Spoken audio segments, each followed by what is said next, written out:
নমস্কার, আমার নাম ডক্টর তনয় বোস।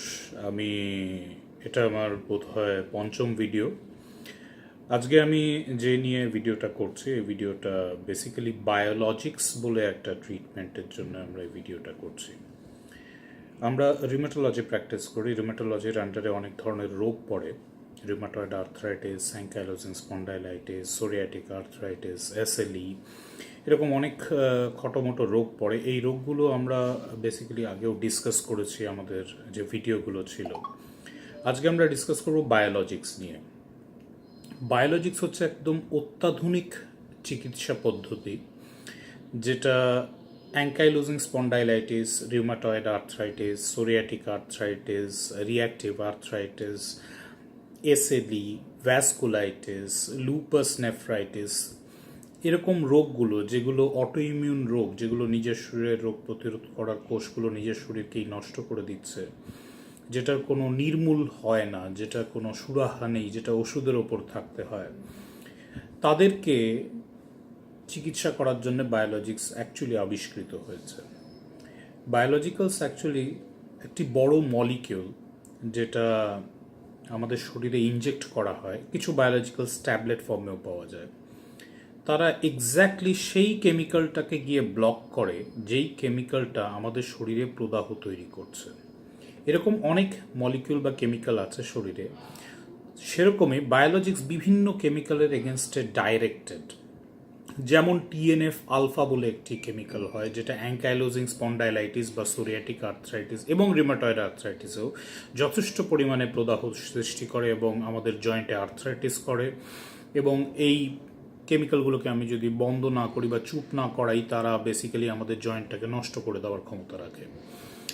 সিমিলারলি CD20 বা প্লাজমা সেল বলে এক ধরনের কোষ হয়, যারা আমাদের শরীরে অ্যান্টিবডি তৈরি করে, যেমন অ্যান্টি-সিসিপি অ্যান্টিবডি বা রিউমাটয়েড ফ্যাক্টর বা anti nuclear antibodies, TSDNA antibody.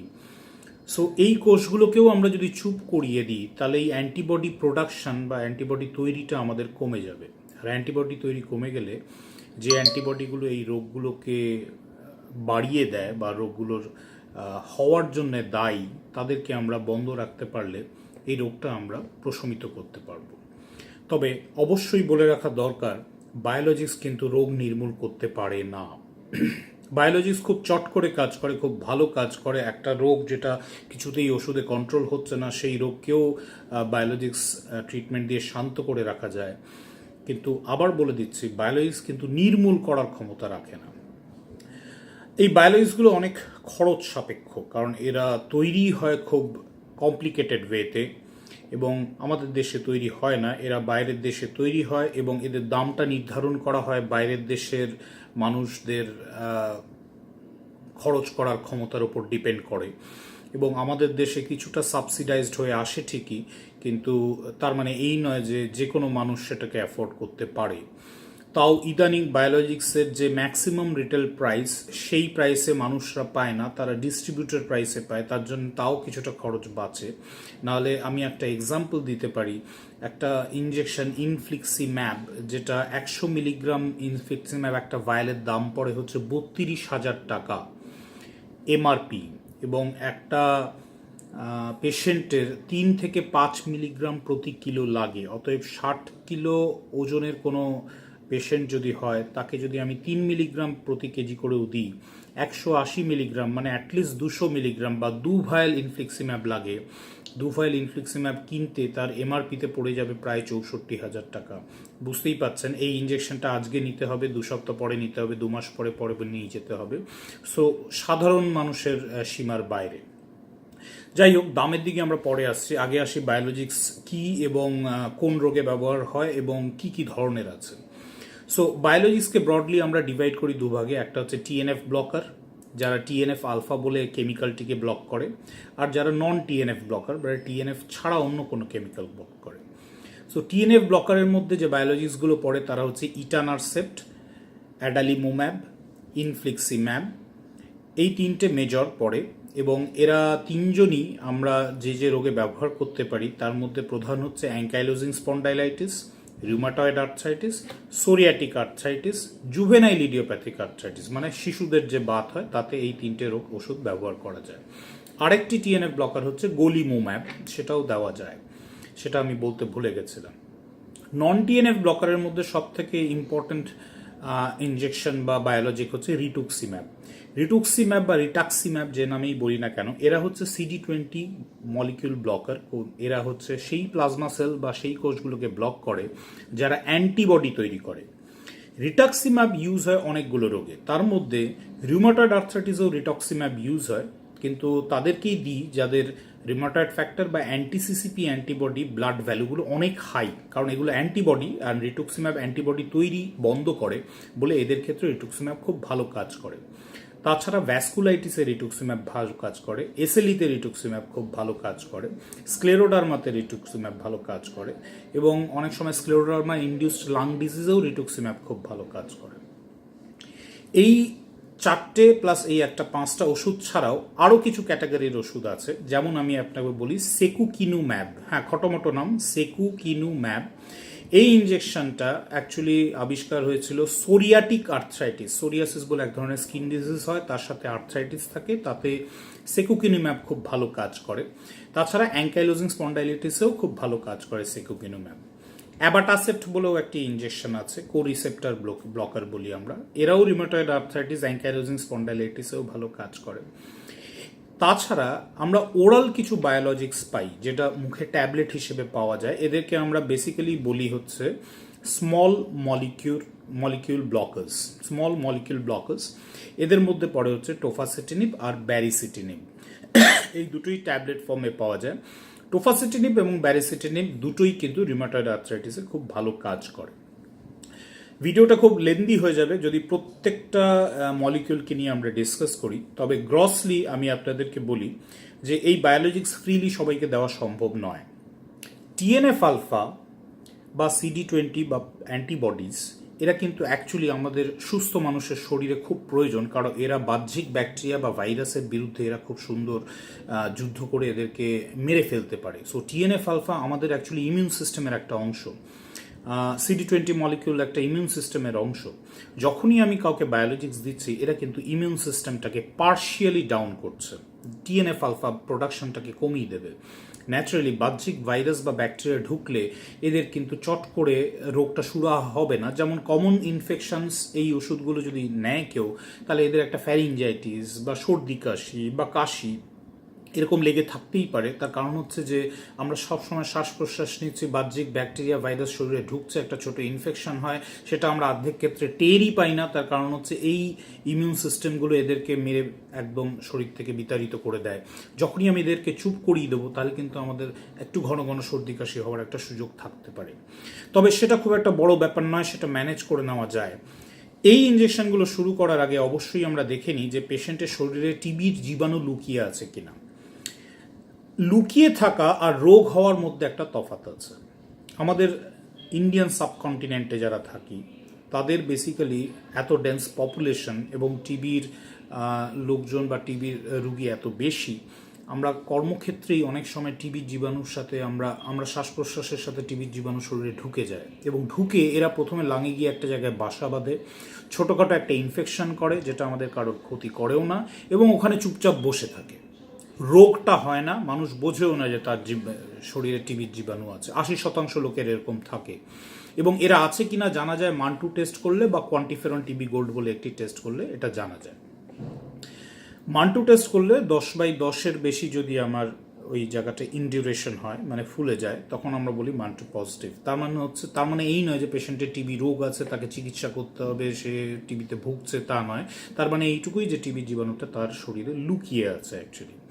So এই ওষুধগুলো শুরু হওয়ার আগে আমাকে অবশ্যই জেনে নিতে হবে যে শরীরে কোথাও টিবির জীবাণু লুকিয়ে আছে কি নেই, এটা 1। 2 নম্বর হচ্ছে হেপাটাইটিস বি, হেপাটাইটিস সি এবং HIV, এই 3টে রোগও শরীরে লুকিয়ে আছে কিনা দেখতে হয়। সো এই 4টে রোগ, TB, hepatitis B, hepatitis C আর HIV, এই 4টে রোগ শরীরে যদি কোথাও না থেকে থাকে, তবেই আমরা পেশেন্টদেরকে এই ইনজেকশন দিই, পার্টিকুলারলি টিএনএফ ব্লকার্স, যেমন ইটানারসেপ্ট, ইনফ্লিক্সিম্যাব, অ্যাডালিমুম্যাব এবং গোলিমুম্যাব। রিটুক্সিম্যাব যে ইঞ্জেকশনটা আছে, যেটা রুমাটয়েড আর্থ্রাইটিস, পারতপক্ষে টিবি নিয়ে এদের খুব একটা ঝামেলা নেই, বা হেপাটাইটিস বি সি নিয়ে ঝামেলা নেই। তবে যে একদমই হওয়ার চান্স নেই তা নয়, হয়তো 1% কম থাকলেও এদের একটা চান্স থাকে। সো ন্যাচারালি রিটুক্সিম্যাবে নিয়ে অতটা আমরা চিন্তিত নই। একই গল্প ওরাল যে ট্যাবলেটস যেগুলো আমরা খাই, টোফাসেটিনিব বলুন বা ব্যারিসিটিনিব বলুন, এই ওষুধগুলোর ক্ষেত্রেও কিন্তু আমরা একটু সচেতন থাকার চেষ্টা করি। যদিও টিএনএফ ব্লকার্সদের থেকে একটু কম, কিন্তু এদের একটা সুযোগ থাকেই যে যদি শরীরে টিবি লুকিয়ে থাকে, হয়তো টিবি বাড়লেও বাড়তে পারে, যদিও চান্সটা অনেক কম। এই টিবি হওয়ার ব্যাপারে ইনফ্লিক্সিম্যাব সব থেকে বড় কালপ্রিট, কারণ ইনফ্লিক্সিম্যাব নিলে অনেক ক্ষেত্রে টিবি হওয়ার চান্সটা সবার থেকে বেশি। যদিও এই চান্সটা অ্যাকচুয়ালি 1%-এরও কম, কিন্তু বাকিদের তুলনায় এটা অনেক বেশি। ন্যাচারালি টিবির জীবাণু শরীরে আছে কিনা, হেপাটাইটিস বি সি এইচআইভি লুকিয়ে আছে কিনা জেনে রাখাটা খুব দরকার। ধরুন কারো ধরা পড়লো যে কারো টিবির জীবাণু শরীরে লুকিয়ে আছে, তখন কি করবেন? টিবি রোগটা তো নেই, কিন্তু জীবাণুটা লুকিয়ে আছে, অথচ তার বায়োলজিক্স নেওয়াটা খুব প্রয়োজন। তখন আমরা তাদেরকে ইন্ডিয়ান গাইডলাইন্স অনুযায়ী রিফ্যাম্পিসিন আইএনএইচ বলে দুটো ওষুধ 2 মাস দেওয়া হয়, এবং তারপর থেকে বায়োলজিক্স শুরু করা যেতে পারে। কিন্তু এটা একটা শেয়ার ডিসিশন, মানে পেশেন্টও জানবে যে কি চিকিৎসা হচ্ছে, চিকিৎসকও জানবে কি চিকিৎসা হচ্ছে, এবং ক্ষতি কি হতে পারে বা ভালো কি হতে পারে সেটা জানা খুব দরকার। তাছাড়া খুব লং টার্ম ইউজে অনেক ক্ষেত্রে দেখা যায় যে একটা ক্যান্সার হওয়ার একটা রিপোর্টিং আছে, কিন্তু তার সংখ্যা এতটাই কম যে আমরা খুব একটা মাথা ঘামাই না সেটাকে নিয়ে, যদিও পেশেন্টদেরকে সেটা জানানো হয়। এবার আমরা বলি যে বায়োলজিক্সটা শুরু করব কখন। রিউমাটয়েড আর্থ্রাইটিসে আসি। আমি আগের ভিডিওতে অলরেডি ডিসকাস করেছি, মেথোট্রেক্সেট, সালফাসালাজিন, হাইড্রোক্সিক্লোরোকুইন, লেফলুনোমাইড, এই 4টে ওষুধ দিয়ে রিউমাটয়েড আর্থ্রাইটিস কন্ট্রোল হয় 70-80% লোকের মধ্যে। তার মানে এই 4টে ওষুধের ফুল ডোজ দিয়েও 80% লোক আরাম পায়, কিন্তু বাকি 20% লোকের কিন্তু আরাম নাও পেতে পারে। তখন আমরা এই বায়োলজিক্সটা ওদেরকে অ্যাডভাইস করি। যদি বেশি আরএ বা অ্যান্টিসিসিপি টাইটার থাকে, রিটাক্সিম্যাব অ্যাডভাইস করা হয়, না হলে টিএনএফ ব্লকার্স যেমন ইটানারসেপ্ট, ইনফ্লেক্সিম্যাব, অ্যাডালিমুম্যাব, গোলিমুম্যাব দেওয়া হয়। এবং এটা হচ্ছে রিউমাটয়েড আর্থ্রাইটিসের ইন্ডিকেশন। অ্যাঙ্কাইলোজিং স্পন্ডাইলিটিসের বেসিক্যালি অ্যাঙ্কাইলোজিং স্পন্ডাইলিটিস 2 রকমের হয়। একটা হচ্ছে অ্যাক্সিয়াল মানে হচ্ছে শুধু শির দ্বারা বা ঘাড়, কোমর, তার বাইরে কোথাও ব্যথা নেই, রোগটা সেখানেই সীমিত। অ্যাক্সিয়ালে বেসিক্যালি ওষুধ হচ্ছে পেন কিলার আর এক্সারসাইজ, তার বাইরে আমাদের কোনো ওষুধ নেই। ন্যাচারালি 3 মাস পেন কিলার খেয়ে, এবং একটা না 2 রকম পেন কিলার খেয়েও যদি পেশেন্টের ইমপ্রুভমেন্ট না হয়, ইমপ্রুভমেন্ট বলতে পেশেন্ট বলবে যে আমি ভালো আছি, কোনো জয়েন্টে ফোলা নেই, ব্যথা নেই, সকালে আড়ষ্টভাব নেই, আগের থেকে অনেক চিকিৎসায় ভালো আছি, এবং ইএসআর এবং সিআরপি যেগুলো প্রদাহ হচ্ছে কিনা দেখার জন্য আমরা চেক করি, সেগুলো যদি নর্মাল থাকে, তখন আমরা পেশেন্টদেরকে বলি যে হ্যাঁ পেশেন্ট ওষুধে রেসপন্ড করছে। কিন্তু তা সত্ত্বেও যদি ওষুধ দিয়েও রেসপন্ড না করে, তখন এদেরকে বায়োলজিক্স ইঞ্জেকশন দেওয়া হয়। অ্যাংস্পন্সের আর একটা ভার্সন হচ্ছে পেরিফেরাল মানে হচ্ছে শিরদাঁড়াতে তো আছেই, তাছাড়া হাত বা পায়ের, পার্টিকুলারলি পায়ের কোনো একটা জয়েন্ট বা দুটো জয়েন্ট ব্যথা হচ্ছে বা ফুলে যাচ্ছে, এটাকে বলা হয় পেরিফেরাল আর্থ্রাইটিস। এদের ক্ষেত্রে কিন্তু শুধু পেনকিলার নয়, এদের সালফাসালাজিন বা মেথোট্রেক্সের জাতীয় ওষুধ দিয়েও চিকিৎসা করা যায় এবং ভালো থাকে। ন্যাচারালি 3 মাস থেকে 4 মাস ট্রিটমেন্ট করার পরেও যদি এরা ফুল ডোজ অফ এই মেডিসিনে রেসপন্ড না করে, তখন এদেরকে বায়োলজিক্স দেওয়া হয়। বায়োলজিক্সের ডোজে আসি। আমি শুরু করছি ইটানারসেপ্ট দিয়ে। ইটানারসেপ্টের ডোজ হচ্ছে 50 মিলিগ্রাম, চামড়ার তলায় দেওয়া হয় সাবকিউটেনাস ইঞ্জেকশন, সপ্তাহে একটা করে, এরকম চলে 3 সপ্তাহ, তারপর অল্টারনেট উইকস চলে। কেউ কেউ এটা এভরি উইক দিতেই থাকে কন্টিনিউয়াসলি। কতদিন চলবে? Life long. খরচের জন্য আমরা বেসিক্যালি যেটা করি সেটা হচ্ছে 4 থেকে 6 মাস দেওয়া হয় ইঞ্জেকশনটা, তারপর আমরা বন্ধ রেখে বলি যে পেশেন্ট কেমন আছে, মাঝে মাঝে পেন কিলার খেয়ে চালাতে পারে। এটাকে আমরা বেসিক্যালি বলি কাস্টমাইজেশন অফ ট্রিটমেন্ট, মানে আমরা ট্রিটমেন্টটাকে নিজের মতো সাজিয়ে নিচ্ছি যাতে পেশেন্টের খরচটাও বাঁচাতে পারি এবং রোগটাও যাতে বাড়াবাড়ি না হয়। পেশেন্ট যদি মাসে 10টার বেশি পেন কিলার খেতে হয়, তখন আবার বায়োলজিক্স শুরু হয়। যদিও আমরা লো ডোজেও শুরু করতে পারি বা ফুল ডোজেও শুরু করতে পারি, ডিপেন্ডস অন পেশেন্টস রেসপন্স।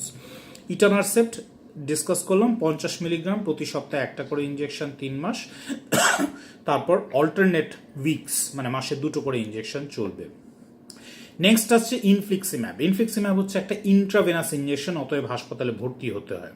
এটা নেওয়ার নিয়ম হচ্ছে 3 থেকে 5 মিলিগ্রাম প্রতি কেজি বডি ওয়েট, যার যত বডি ওয়েট বেশি তার ডোজ তত বেশি লাগে। এটা হাসপাতালে ভর্তি হবে প্রথম দিন, একটা স্যালাইনের সাথে ইঞ্জেকশনটা চার্জ করে দেওয়া হয় 5 থেকে 6 ঘন্টা, তার সাথে কিছু স্টেরয়েড, একটা সিঙ্গেল ইঞ্জেকশন, একটা অ্যান্টাসিড, একটা অ্যান্টি অ্যালার্জিক দেওয়া হয় যাতে ইঞ্জেকশন চলাকালীন কোনো রিয়াকশন না হয়। 5 থেকে 6 ঘন্টা বেসিসে ইঞ্জেকশনটা চলবে, ডে কেয়ার বেসিসে পেশেন্ট ছুটি ছুটি হয়ে বাড়ি চলে যেতে পারে। তার 2 সপ্তাহ পর আবার এই অ্যাডমিশন হয়ে একই ডোজ অফ ইনজেকশন নেবে এবং আবার 2 মাস পরে একই ডোজ অফ ইনজেকশন নেবে। তারপর প্রত্যেক 2 মাস অন্তর অন্তর নিয়ে যেতে বলি আমরা পেশেন্টদের।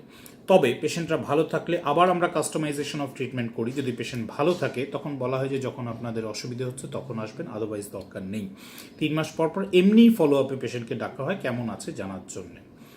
অ্যাডালিমুম্যাব বলে যে ইঞ্জেকশনটি আছে, এখন ভারতবর্ষে প্রচুর কোম্পানি নিয়ে আসছে অ্যাডালিমুম্যাব। এটার ডোজ হচ্ছে 40 মিলিগ্রাম চামড়ার তলায় দেওয়া হয়, সাবকিউটেনিয়াস ইঞ্জেকশন 2 সপ্তাহ অন্তর অন্তর দেওয়া হয় এবং এটা চলে 6 মাস এবং তারপরে আবার আমরা ইঞ্জেকশনটা বন্ধ করি। আইডিয়ালি ডোজ কিন্তু কন্টিনিউ চলবে লাইফ লং। বন্ধ করার পর দেখা হয় পেশেন্ট কীরকম আছে, ব্যথা হচ্ছে কি হচ্ছে না। যদি ব্যথা হয় তখন আমরা আবার ইঞ্জেকশন শুরু করতে পারি, যদি ব্যথা না হয় তাহলে খুব ভালো কথা, এক্সারসাইজের উপর থাকতে বলা হয়। গলিমুয়াব যে ইঞ্জেকশনটা আছে এটাও 1 সেকেন্ড ডোজ হচ্ছে, এক একটা প্রিফিল সিরিঞ্জ মাসে একটা করে নিতে হয়। এটাও চলে লাইফ লং। আগেন আমরা 6 মাস পরে বন্ধ রেখে দেখি যে পেশেন্ট কেমন আছে। পেশেন্ট যদি ভালো থাকে খুব ভালো কথা, যদি ভালো না থাকে ন্যাচারালি আবার আমাকে ইঞ্জেকশন দিতে হয়। এই 4টে ইঞ্জেকশন বেসিক্যালি আপনার অ্যানক্লাইজিং স্পন্ডালাইটিসে ইউজ হয় সব থেকে বেশি এবং রিমাটয়েড আর্থ্রাইটিসেও ইউজ করা যায়। ডোজ দুটোতেই একই। সোরিয়াটিক আর্থ্রাইটিসের ডোজটা কিন্তু বেশি, ইনফ্যাক্ট ডাবল ডোজ দেওয়া হয় সোরিয়াটিক আর্থ্রাইটিসে সবকটা ইঞ্জেকশনেরই, প্রথম ডোজগুলো অ্যাকচুয়ালি। এবার রিটুক্সিম্যাবে আসি। রিটুক্সিম্যাব হচ্ছে একটা ইঞ্জেকশন যেটা আবার স্যালাইন দিয়ে শিরার ভেতর দিয়ে দেওয়া হয়, যার জন্য পেশেন্টকে ভর্তি হতে হয়। রিটুক্সিম্যাবের ডোজ হচ্ছে 500 মিলিগ্রামের 2 ভায়াল ইঞ্জেকশন পেশেন্টকে প্রথম দিন ভর্তি হয়ে ইন্ট্রাভেনাস নিতে হবে।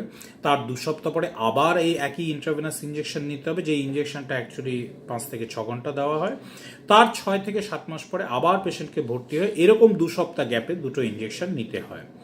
CD19 কাউন্ট বলে এক ধরনের ব্লাড টেস্ট করি, কারণ রিটুক্সিম্যাব বেসিক্যালি CD19-20 লেভেলটাকে শরীর থেকে অনেকটা কমিয়ে দেয়।